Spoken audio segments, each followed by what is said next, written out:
నమస్తే. ఇన్నాళ్ళు నన్ను సపోర్ట్ చేస్తూ, ఎంకరేజ్ చేస్తూ మీ ప్రేమని నాకు అందిస్తున్న ప్రతి ఒక్కరికి కృతజ్ఞతలు. అలాగే ఈ వీడియో కూడా ఖచ్చితంగా మీకు ఉపయోగపడుతుంది. లైక్, షేర్ అండ్ సబ్స్క్రైబ్ చేసి మీ సపోర్ట్‌ని నాకు అందించండి. అలాగే ఈ వీడియో పట్ల మీకున్న అభిప్రాయాన్ని కామెంట్ సెక్షన్‌లో కామెంట్ చేసి తెలియజేయండి. ఇప్పుడు వీడియోని చూద్దాం. జ్యోతిష్య శాస్త్రం ఒక అద్భుతం. వేదాంగమైన జ్యోతిష్య శాస్త్రం అనేటువంటిది మానవ జీవన గమనానికి ఒక వరం. జ్యోతిష్య శాస్త్రం నీ జీవితంలో వెలుగునింపే ఒక భాష. ఆ భాష నీకు అర్థమైతే ప్రకృతి నీతో మాట్లాడుతుంది. అస్ట్రాలజీ నేర్చుకోవాలి అనుకునే వారికి అద్భుత అవకాశం. మురళీధర శర్మ గారి అస్ట్రాలజీ క్లాసెస్ అతి త్వరలో మొదలు కాబోతున్నాయి. 100% జాబ్ గ్యారంటీ. వివరాల కొరకు సంప్రదించండి. నమస్తే, వెల్కమ్ టు అవర్ ఛానల్. నేను పద్మిని. ప్రస్తుతంతో పాటు ప్రముఖ ఆధ్యాత్మికవేత్త, ప్రముఖ న్యూమరాలజిస్ట్, లక్ష్మీ నరసింహస్వామి ఉపాసకురాలు శ్రీమతి స్రవంతి గారు మనతో పాటు ఉన్నారు. మాట్లాడతాం. నమస్తే అక్క. నమస్తే పద్మిని. ప్రతి ఒక్కడికి చాలా ఫ్యాషన్ అయిపోయింది అక్క. హిందూ దేవీ దేవతల్ని తిట్టటము, లైమ్ లైట్ లోకి రావటము, తద్వారా అంటే ఏం ప్రూవ్ చేసుకోవాలనుకుంటారో తెలియదు. చిత్కారాలు అయితే ఖచ్చితంగా ఉంటాయి. అంటే ఎంత నీచంగా కొంతమంది మాట్లాడతారో వింటుంటే, ఒకడేమో మన సుప్రభాతాన్ని చాలా అసలు అదొక సెక్షువల్ యాక్ట్ కింద అభివర్ణిస్తాడు ఒకడేమో ఈ పాపం వీళ్ళు లేపితే గానీ లేవడు వీళ్ళ దేవుడు అని అంటాడు ఒకడు. ఏమిటక్క ఏం జరుగుతుంది అసలు? నాకు డైలాగ్ గుర్తుకొచ్చింది, పోతారా రే నాశనమైపోతారు. ఖచ్చితంగా ఇది యాప్ట్ అనమాట ఈ డైలాగ్. వాళ్ళకి ఆల్రెడీ అయిన వాళ్ళు ఉన్నారు. కళ్ళు పోతాయి. కళ్ళు పోయి భగవంతుడు నీ ఏమన్నా అంటే చిన్నప్పుడు చెప్తారు చూడు, పెద్దవాళ్ళని ఏమన్నద్దు, దేవుడు జాగ్రత్త, కాలికి గబుక్కుని పుస్తకం తగిలినా కూడా కళ్ళు పోతాయి నాన్న అని అంటే, నేను అనుకున్నా భగవంతుడిని ఇంత మాటలు అంటూ ఇది తింటాడు అది తింటాడు అంటుంటే కళ్ళు పోవా వీళ్ళకి అని అనుకుంటే నిజంగానే కళ్ళే పోయి.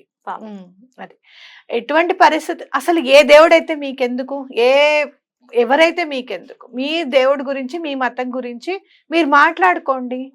పక్క వాళ్ళ మతంలో దేవుళ్ళని తిడితే గాని మీ దేవుడు హర్షించడా? ఒకటి చెప్తున్నాను, మీ దేవుడి పరువు మీరే తీసేసుకుంటున్నారు. ఆయన ఎప్పుడు ఇంకోళ్ళని తిట్టండి అని కానీ, లేకపోతే వీళ్ళని విమర్శించండి అని కానీ, ఎక్కడ ఏ గ్రంథంలోనూ మత గ్రంథంలోనూ పక్క మతాన్ని విద్వేషంగా చూడండనో, లేకపోతే వాళ్ళని తిట్టండనో, వాళ్ళు చేసే పనులన్నిటికీ ఇలా మైకులు ఉన్నాయి కదా, నోరు ఉంది కదా అని ఇష్టం వచ్చినట్టు వాగండనో చెప్పలేదు. అలా చెప్తున్నారు అంటే అసలు మీ మతంలో మీరే ముందు ఫాలో అవ్వట్లేదు. ఇంకా మీరేం చెప్తారు, మీరేం ఉద్ధరిస్తారు జనాలని, అవునా కదా? కరెక్ట్ అక్క. ఇప్పుడు మీరు అలా మీరు లేస్తే గాని లేవడా మీ దేవుడు అని అంటే, మిమ్మల్ని గొర్రెలంటే గాని భగవంతుడు హర్షించడా అని నేను అడిగితే అంతే కదా, అవునా కాదా? ఇది చాలా పొరపాటు. చాలా మంది తిట్టేటప్పుడు చేసేటప్పుడు అంటూ ఉంటారనమాట, వీళ్ళ మతంలో ఇలా చేస్తారా, వాళ్ళ మతంలో అలా చేస్తారా, అలా చేయర్రా మా సనాతన ధర్మంలో అని అంటూ ఉంటే కూడా నేను హర్షించను పద్మిని. ఎందుకు అని అంటే, ఇంకొక మతాన్ని తిడుతూ మన ధర్మం గురించి, మన సనాతన ధర్మం గురించి చెప్పే అగత్యం మనకి లేదు. మనం డైరెక్ట్ గా మన సనాతన ధర్మం గురించి మేము ఇలా చేస్తాము, మేము భగవంతుడిని చిన్న పిల్లల్లా చూసుకుంటాం. మా ఇంట్లో లడ్డూ గోపాల్ది వీళ్ళు ఎవరైనా వీడియోస్ పెడితే నేనైతే తప్పకుండా చూస్తాను. ఎంత చక్కగా అసలు స్వామిని నిద్రపుచ్చడం దగ్గర నుంచి, పెట్టడం దగ్గర నుంచి అన్ని ఎలా చేస్తారు చెప్పు. అలా చంటి పిల్లాళ్ళగా మేము చూసుకుంటాం. ఎస్, మా దేవుడు మేం లేపితే గాని మా దేవుడు లేవడు అని మేము గట్టిగా నమ్ముతాం. ఎందుకు అనంటే ఆయన పాటికి ఆయన నిద్రపోతే మేమేమైపోతాము అని మా బెంగ. మాలాగనే స్వామి చక్కగా నిద్రపోవాలి, మాలాగనే స్వామి చక్కగా మేము లేపితే, మా అమ్మ మా నాన్న లే నాన్న స్కూల్ టైం అయింది అని అంటే, అబ్బా మనకంటూ ఒకళ్ళు ఉన్నారు అనే ధైర్యం మనకి ఎలా ఉంటుందో, అయ్యో వీడి కోసం నేను లేవాలి కదా అనే భావన మా దేవుడికి రావాలి అని మేము కోరుకుంటాం. అలా ఉండాలి అని మేము అనుకుంటాం.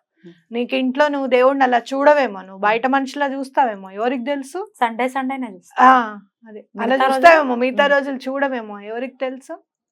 చాలా పొరపాటు, చాలా తప్పు. ఆ మాట్లాడే మాటలు అన్ని కూడా నిజంగా చెప్పాలి అని అంటే, హిందువులందరూ ఏకతాటి మీద వస్తే తప్పకుండా క్షమాపణ చెప్పాల్సింది. కొంతమంది నిజంగా చెప్పాలి అని అంటే, అమ్మవారి అయ్యవారి సెక్షువల్ లైఫ్ గురించి మాట్లాడినప్పుడు అందరూ నోరు మూసుకొని ఉన్నారేమో, కానీ బావమర్దా దేవుడు అని ఈయన మాట్లాడే వరకు మాత్రం కొంచెమన్నా జనాల్లో జాగృతి అనేది వచ్చింది అని ఖచ్చితంగా చెప్పుకోవచ్చు.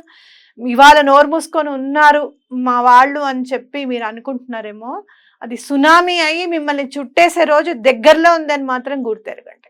వెంకటేశ్వర స్వామి జోలికి వస్తే ఎవరైనా సర్వనాశనం అవ్వాల్సిందే, అంతే. అది ఎవరన్నా కానివ్వు. ఓకే, అది ఎంత పెద్దవాళ్ళైనా కానివ్వు, ఎవరైనా కానివ్వు. ఆయననంటే మాత్రం ప్రకృతి సహించదు, అది గుర్తుపెట్టుకోండి. అది చాలా పొరపాటు. అయ్యో మేము ఆ రోజు ఆ మాట అన్నామే, ఇవాళ ఈ దీనావస్థ మాకు వచ్చింది అని చెప్పే రోజు మీకు దగ్గరలోనే ఉందని గుర్తుపెట్టుకోవాలి. రైట్. బామ్మర్ద అని అభివర్ణించటం, అది ఎట్లా చూడాలక్క దాన్ని? ఆ మాట అన్నప్పుడు దగ్గర ఉంటే, ఎదురుగుండా ఉంటే చెప్పు తీసుకొని కొట్టాలి అని అంటే ఏదైనా పాత చెప్పు తీసుకునే కొట్టాలి. ఎందుకంటే మళ్ళీ కొట్టిన తర్వాత ఆ చెప్పు మనం వాడాలి కదా. ఆ వాడడం కూడా ఇష్టం లేదా? అలా వాడడానికి కూడా నాకు ఇష్టం లేదు. ఎందుకు అని అంటే అది మళ్ళీ మనకి ఎలాంటి కాంట్రవర్సీ వస్తుంది అని అంటే, మరి మీ దేవుడు ఇట్లా కదా, మీకు అలా చేస్తే గానీ ఆయన ఊరుకోడా అని మనం అన్నాము అని అనుకో, వాళ్ళ దారిలోనే మనం నడుస్తున్నట్టు. భగవంతుడు, ఏ భగవంతుడైనా ఏ దేవుడైనా కూడా 2 చేతులు ఎత్తి మనం దండం పెట్టాలి అనే నేను కోరుకుంటాను. అది ఏ మతంలో భగవంతుడైనా సరే. వాళ్ళు స్వామిని వాళ్ళు ధ్యానం చేస్తున్నారు కదా, మనం కూడా ఈ టైంలో మన పద్ధతిలో మనం ధ్యానం చేయాలి అని నేను అనుకునే మనిషిని. కాబట్టి మీరు ఆ మాట అడిగారు అని అంటే, భగవంతుడుని ఆ మాట అన్నారు కాబట్టి ప్రకృతి ఎవరికి బాగుమరుదో చూపించడానికి రెడీగా ఉంది అని మాత్రం గుర్తుపెట్టుకోండి. హిందువుల్లో సనాతన ధర్మాన్ని ఫాలో చేసే వాళ్ళలో ఖచ్చితంగా ఎవడి పాపాన వాడైపోతాడులే అనేది ఖచ్చితంగా నూరి నింపారు మన పెద్దవాళ్ళు. ఎవరి జోలికి వెళ్ళొద్దు, ఎవరి దేవుడు అనేవాడు ఉన్నాడు, వాడు చూసుకుంటాడు. ఇంత అంటే ఇప్పుడు ఇంత సహనం వహించడం ఎంతవరకు సమంజసం అని అనుకోవచ్చు, ఇంతలా పెట్టేటువంటి మాటలు విన్నప్పటికీ? అది ఎలా వచ్చింది అని అంటే, ఎవడి పాపాన వాడే పోతాడు అనేది కరెక్ట్. వాడు అనుభవించవలసిందే ఆ పాపం చేసుకుంటే అనేది ఒకటి. రెండోది ఏంటి అంటే, వాళ్ళు మనకి నేర్పించాలనుకున్నది ఏంటి అంటే సహనం కాదు. అయ్యో నువ్వు వాళ్ళు భగవంతుడిని తిట్టారు కాబట్టి నువ్వు వాళ్ళ రిలీజియన్లకు వెళ్ళి వాళ్ళు ఏం చేస్తున్నారు అని ఆ లూప్ హోల్స్ తీసి మాట్లాడొద్దు అని. అర్థమైంది? వాళ్ళలాగా నువ్వు అలా తిట్టకు, వాళ్ళ పాపాన వాడినే పోని, నీ పద్ధతిలో నువ్వు ప్రతిఘటించు అని చెప్పారు. కానీ మనం ఏమనుకుంటున్నాం, దాన్ని సహనం కిందకి తీసేసుకొని ఊరుకుంటున్నాం. అవతల వాళ్ళు ఏమనుకుంటున్నారంటే ఒక చేతకాంతనంగా ఖచ్చితంగా తీసుకుంటున్నారు. ఇవాళ రేపు చాలా మంది రియాక్ట్ అవుతున్నారు, నువ్వు ఇట్లా మాట్లాడటం కరెక్ట్ కాదు అని రియాక్ట్ అవుతున్నారు. సే ఒక 10 years బ్యాక్ ఇలాంటి రియాక్షన్స్ ఉన్నాయా? లేవు. ఎందుకంటే మనం అప్పుడు హిందువులని చెప్పుకోవడానికి కూడా భయం కదా అని అనేవాళ్ళు. ఏదైనా మాట్లాడితే పరమతం గురించి ఏదైనా మాట్లాడాల్సి వస్తే ఇక్కడ ఎవరు లేరు కదా అన్న తర్వాత మాట్లాడేవాళ్ళు. మా పెద్దవాళ్ళు అయినా కూడా వాళ్ళు ఇలా చేస్తారట, వాళ్ళు అలా ఉంటారట అని ఏదైనా చెప్పాలని అంటే భయం అన్నమాట. సెక్యులరిజం లో ఈ సెక్యులర్ అని చెప్పి మనని అట్లా భయపెట్టేశారు. తర్వాత ఇప్పుడు కొంచెం మనం ధైర్యంగా మాట్లాడగలిగే స్థితి వచ్చింది. మరి నువ్వు ఇప్పుడు మీరు లేపితే గానీ లేవరా అని గనక మనని అడిగారు కదా, అలా నువ్వు నమాజ్ చేస్తే గానీ నీ దేవుడు పలకడా, వినపడేటట్టుగా నువ్వు మాట్లాడితే మైక్ లో చెప్తే గానీ మీ దేవుడికి వినపడదా అని గనక నువ్వు వాళ్ళని ప్రశ్నించగలుగుతావా? అసలు నీకు అంత దమ్ము? ఖండాలుగా కోసి ఇంటికి పంపించేస్తారు. అంతే కదా, వాళ్ళ జోలికి వెళ్ళడానికి నీకు అంత దమ్ము లేదు.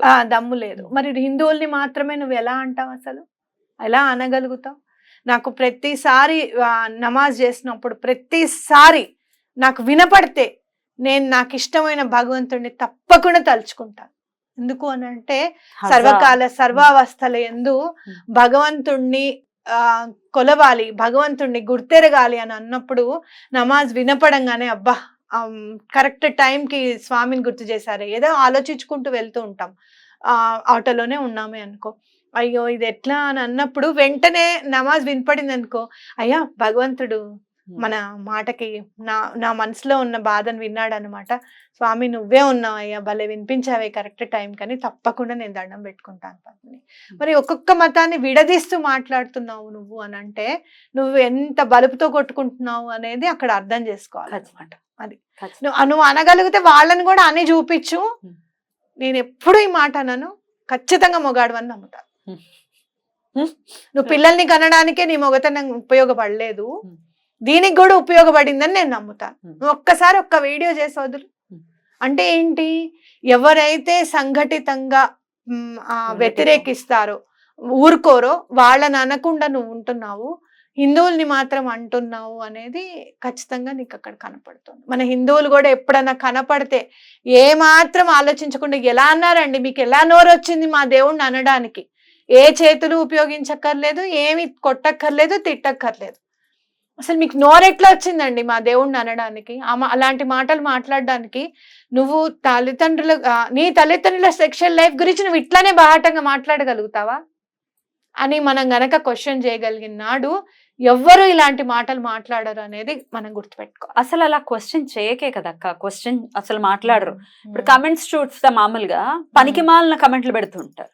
వీళ్ళందరూ ఏమైపోయారా అనిపిస్తుంది. ఇట్లాంటివన్నీ వీళ్ళకి వినపడవా, లేకపోతే వాళ్ళని అనేంత ధైర్యం లేదా? దాని అనేంత ధైర్యం లేదు. ఎలాంటి కేసులు ఎదుర్కోవాల్సి వస్తుందో, మన మీద ఎలాంటి కేసులు పెడతారో మామూలుగా ఆడవాళ్ళని, మామూలుగా తిడతారు.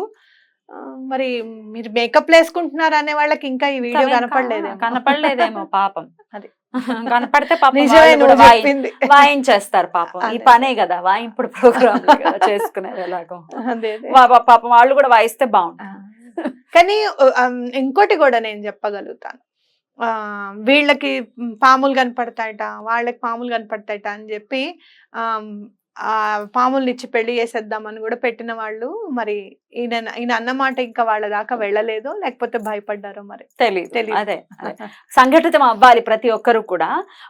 మాట్లాడుతున్నారు అంటే మేము ఊరుకోము అన్న విషయం తెలియాలి వాళ్ళకి, అవతల వాళ్ళకి కూడా. డెఫినెట్. నేను మాత్రం ఖచ్చితంగా చెప్పగలుగుతాను పద్మిని, ఆ రోజు మనం ఫస్ట్ స్వామి వారి సెక్షువల్ లైఫ్ గురించి మాట్లాడినప్పుడు కూడా నాకు బాగా గుర్తుంది. మాట్లాడదాము అని అంటే మనం అనుకున్నాం, ఒక ఇంత అసహనంగా ఫీల్ అయ్యాము. అసలు స్వామివారి గురించి మాట్లాడిన వ్యక్తి గురించి మనం ఎందుకు మాట్లాడాలి, అసలు వాడి గురించి గుర్తు కూడా చేసుకోవద్దన్న కాన్సెప్ట్ లో మనం ఆగిపోయాం. కానీ ఎప్పుడైతే మన దేవుడి గురించి అన్నప్పుడు, మన అమ్మ నాన్న అన్నప్పుడు మనం కాక ఎవరు మాట్లాడతారు? దీనికోసం మనని ఎవరు ఏమన్నా పర్వాలేదు, నిజంగా చెప్పాలి అని. ఏ మొహం పెట్టుకుని మళ్ళీ స్వామి గుడికి వెళ్తాము, ఏ మొహం పెట్టుకుని? ఇన్కరెక్ట్. దాని గురించి మనం ఏం చేయగలుగుతారు అనేది పెద్ద పెద్ద మేధావులు అందరూ ఉన్న సొసైటీని మనది, ఏం చేయగలుగుతాము అనేది తప్పకుండా అది తీసుకొని చెయ్యాలి. అలాంటి రోజు మనకి రావాలి అని చెప్పి నేను అనుకుంటున్నాను. రైట్ అక్క, థ్యాంక్ యూ అక్క, thank you so very much. నమస్తే. నమస్తే.